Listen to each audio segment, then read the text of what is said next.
Hi Year 10.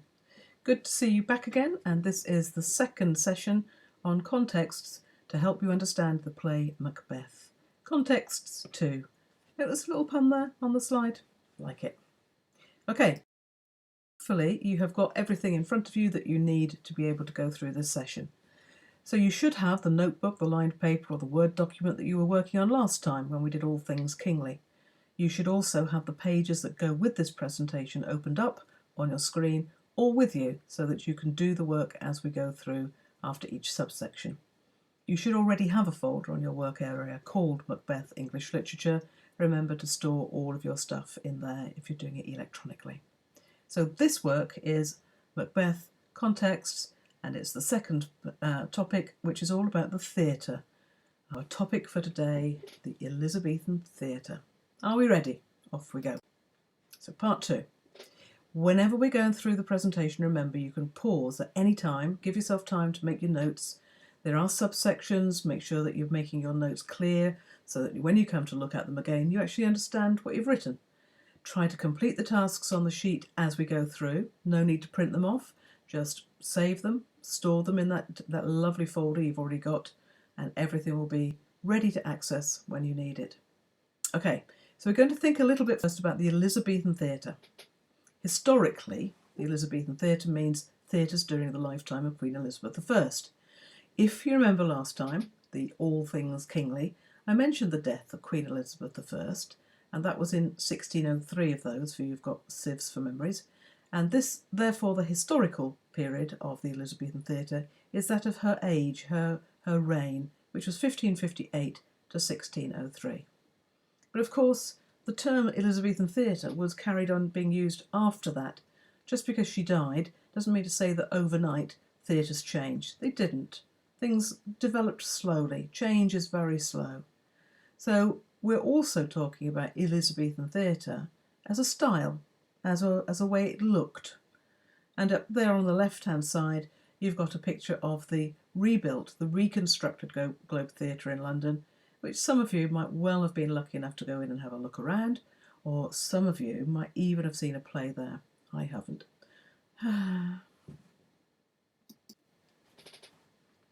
Clearly, the facilities in any theatre influences how the play is performed, how it's written, how it's performed, how it's structured, and everything. So if you want to go back and look again at the images of that Elizabethan Theatre, the modern version of it, built on the same ground, the same scale, what do you actually notice? Well, the first thing I noticed, of course, is that there's no roof. There is no roof. There was no electricity then, remember, as well. They used candlelight or flaming torches. Now, flaming torches were like the things on the right-hand side. They're the top image. Not like the good old torch that you might have in your car or waiting to go out near the back door, whatever it might be. But they were literally a live flame on the end of a stick. That wasn't a very good idea when there was a straw roof, and actually this theatre, the Globe Theatre, did burn down. I think it was in 1613. Anyway, in this theatre, everyone was all very squashed. People loved to go to see the theatre, and they were very, very full all the time. And there were two different types of areas. So the groundlings were where the cheap seats were, only there were no seats. You had to stand there. So the groundlings had to stand around the stage. The audience was on three sides of the performers, and this is called a thrust stage. There was no room for hiding. You were very much seen from wherever you were on the stage. All of these had an effect, of course. So make a list of these on your context sheet before you move on to the next slide. And I'll let you pause there for a little bit.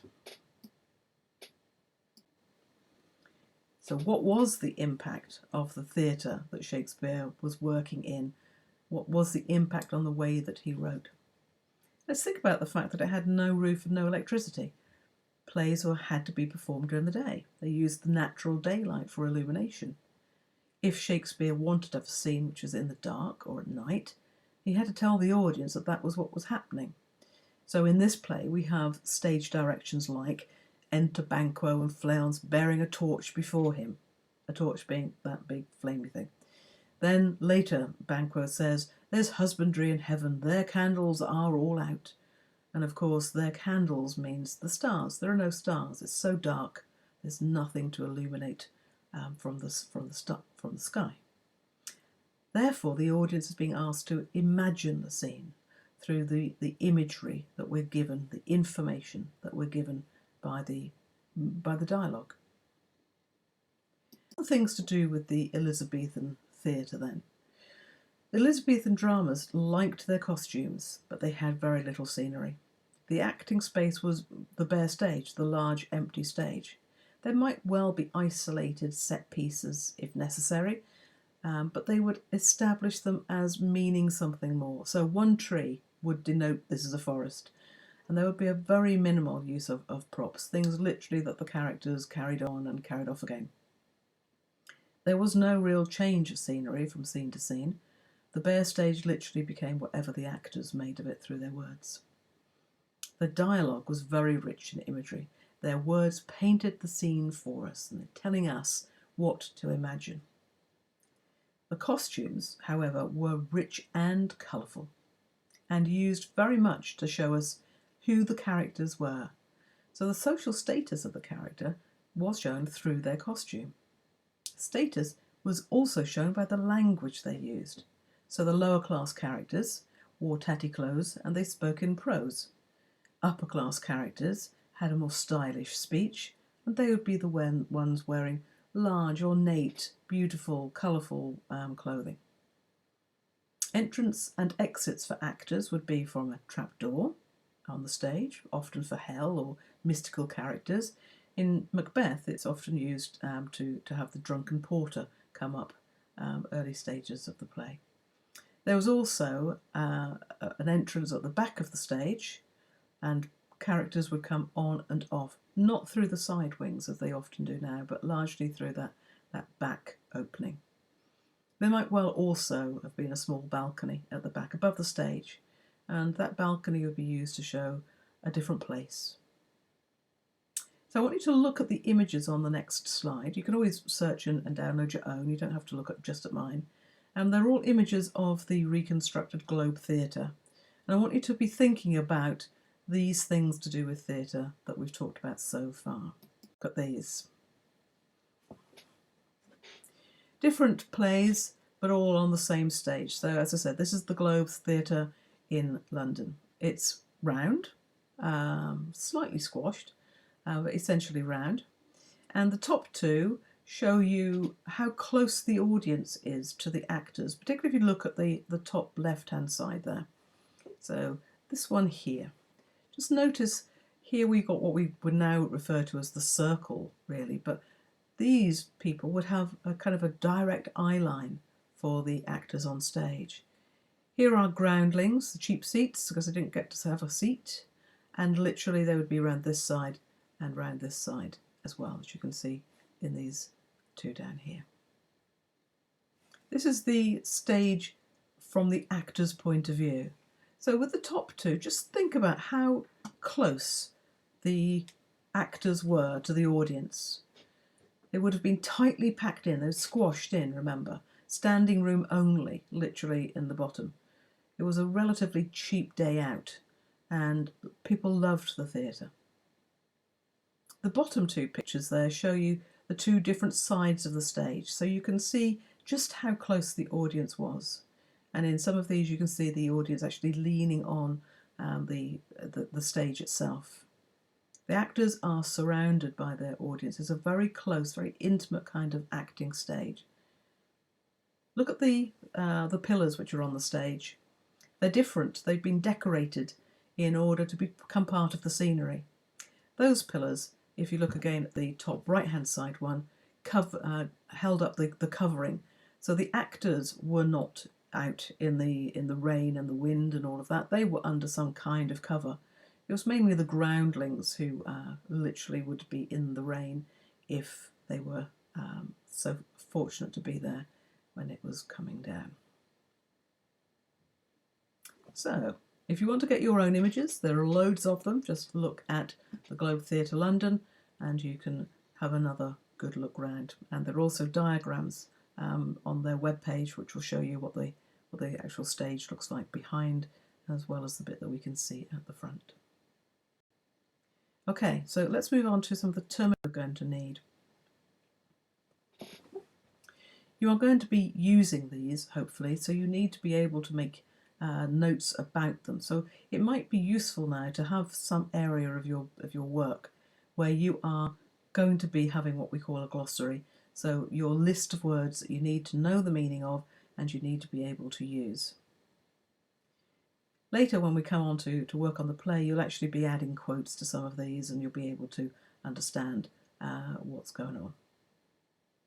There'll also be some other terms that we'll come to later on in this lesson that you can add to this page of terms. So the two I want you to think about now are soliloquy and aside. There is a similarity, but they're also very different. And we, in our work with you, will be looking at a number of these soliloquies.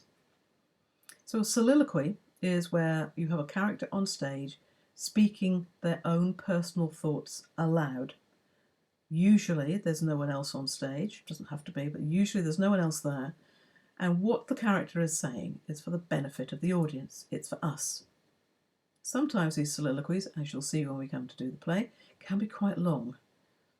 But the important thing is we get to hear the inner thoughts of the actor playing that character. So we get to know that character. It's rather complicated. I hope that makes that sense. So the soliloquy is about showing us what the character is feeling. An aside is also a comment directed to the audience. Now this will be when there are other characters on stage, but they don't hear it. So the aside is a personal comment for the audience only. It gives the audience extra information, so the audience knows more than the other characters. Make sure you've got those two terms written down, please. And try to work out the spelling of soliloquy if you can. Okay, moving on. Other things that you can use as a context are the fact that in Elizabethan England, women were not allowed to act. It was actually not legal. So acting for women was frowned upon because actors were considered to be rough and ready. Ugh. And women were expected to be genteel, expected to be ladylike. So women were not legally permitted to act on the English stage. It changed when King Charles II came to the throne and he was crowned in 1660. So as a consequence, female roles were played by young boys whose voices had not yet broken. And also consequently, plays at this time often didn't have a lot of female characters. In Macbeth, we only see 2 female characters with speaking parts. It's interesting to note, to remind ourselves that actually this custom of having female parts played by young men carries on in pantomime. Even pantomime today, the dame role is a woman who is played by a man and quite clearly is a man dressed up. Rather like the 2 guys that we can see on the right hand side there. So these 2 men are dressed up as women, playing parts of women in plays of that period. Lovely. Special effects. It was relatively simple and rudimentary, but there were special effects that they could create. And you'll see the list here, and I'll just mention 1 or 2 of them in particular. The trapdoor I've mentioned already, so I won't go on about that again. But the cannon and fireworks, things could be used to create that kind of that sound, that shock. Cannons for very powerful kind of war scenes, etc. Fireworks, which more for celebrations, etc. The wires, the ropes, and the harnesses were used to enable certain characters in some plays to be able to fly around, to move about a bit. Music. Quite often the music would have been performed on stage as part of the whole play. Yes, they did like to have wild animals or live animals coming on when they could. There was one particular play where Shakespeare uses the bear that was at the circus next door for a walk-on part. In this particular play, though, Macbeth, when we have the scenes with the witches, the weird sisters creating their spells, their potions, they would have had various things of bones and intestines and blood of dead animals involved in that. Okay, tragedy. Let's go on to tragedy. Macbeth is a tragedy. Romeo and Juliet is a tragedy. And remember, Romeo and Juliet, hopefully you remember, is the play that you studied in Year 9. And at that time, we also talked about the difference between something being a tragedy and something that is tragic. And I don't know if you can remember the difference. I don't think I'm going to tell you, actually. You can have a look at that one. So this is a tragedy. Now, tragedy is a genre. It's a type, a particular type of play. It has certain conventions. It has certain things in it. And if you research the definition, you'll find something that says something like this. Tragedy is a serious play or drama, typically dealing with the problems of a central character, leading to an unhappy or disastrous ending brought on, as in ancient drama, by fate or destiny, and a tragic flaw in this character, or, in modern drama, usually by moral weakness, psychological maladjustment, or social pressures. So much of a tragedy is based around the central character, Macbeth for us, and his fall from greatness to a bad ending. And along the way, lots and lots of people get killed. So that is what a tragedy is. Macbeth, whose life at the beginning of the play starts off all full of promise and hopefulness, and through his weakness in his character, things go terribly wrong for him. So make sure you've got some notes about tragedy there, please.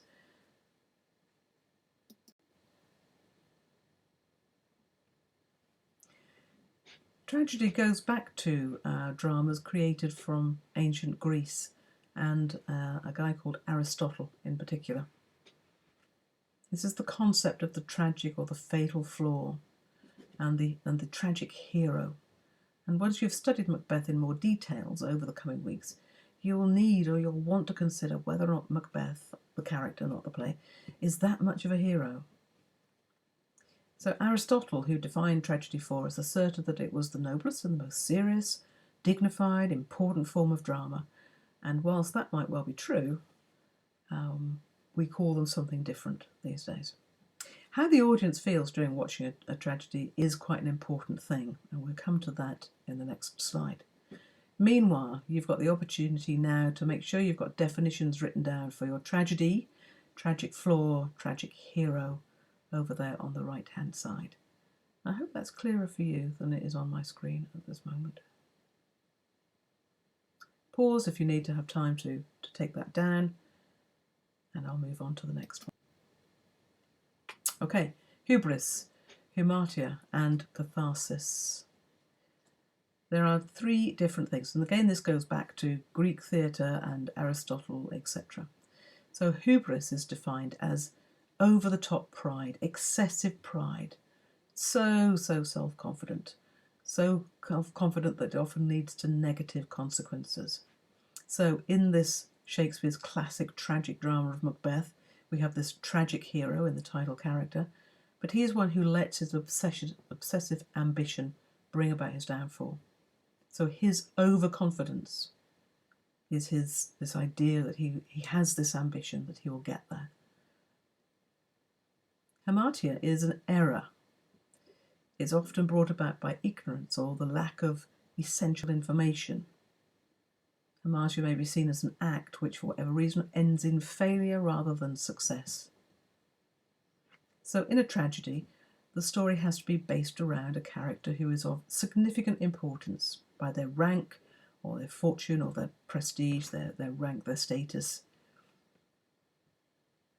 And they have to have this fall from grace, this change of fortune, which brings about the catharsis that we're coming to next for us and the actor on stage.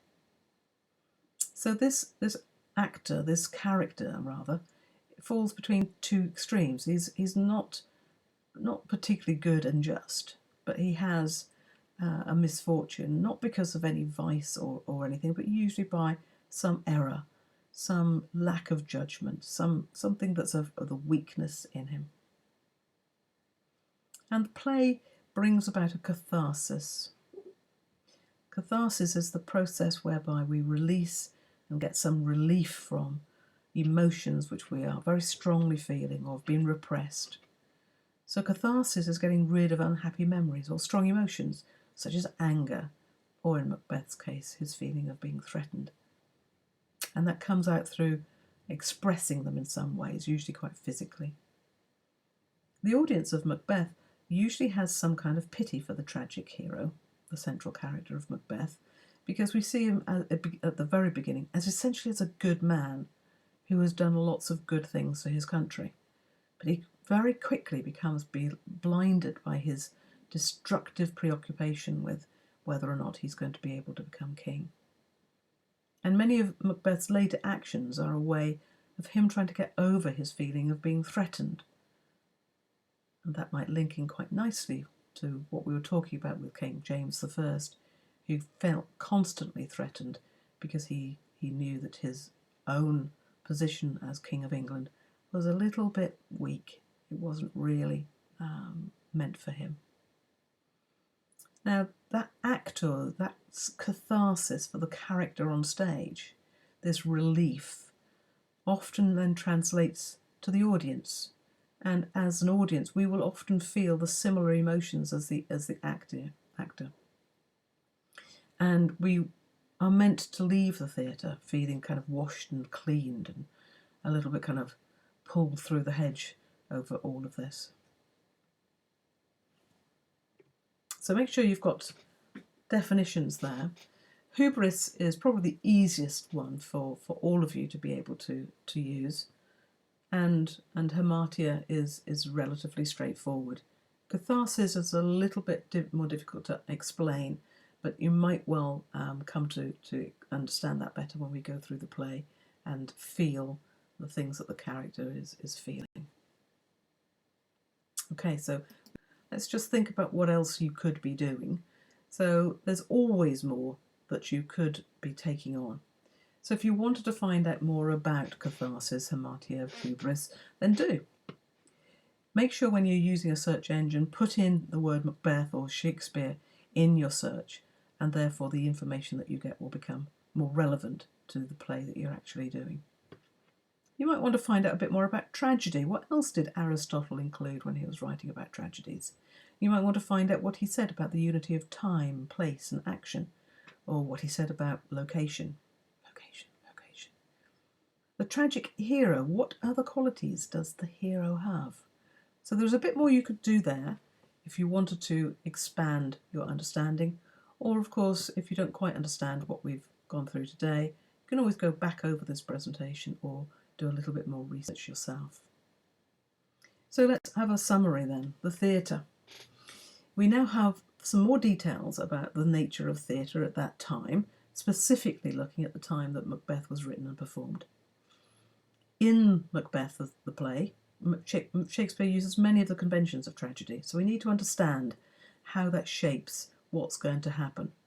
And along with that, you've got various terms to learn and get used to using to go along with that. Don't forget, the examiners want you to talk about the play as if you've seen it. Then it's unlikely that you'll be able to see it on the stage, but it's not unlikely that you'll be able to see a filmed performance of it on the stage. So they don't want to think that you've just read it as a play script. They want you to feel the whole experience of it. And as I said last time, some of you have already done this if you've done drama. So now's the time for you to go back through the notes you've made and identify the things you need to learn. You might want to use a bit of colour coding there. Stationery is always good. Learn the spellings of the terms. Learn how to spell tragedy itself, please. And I will be talking to you again for the third and final context session for next lesson. So in the meantime, have a good time everyone, and I'll catch up with you soon.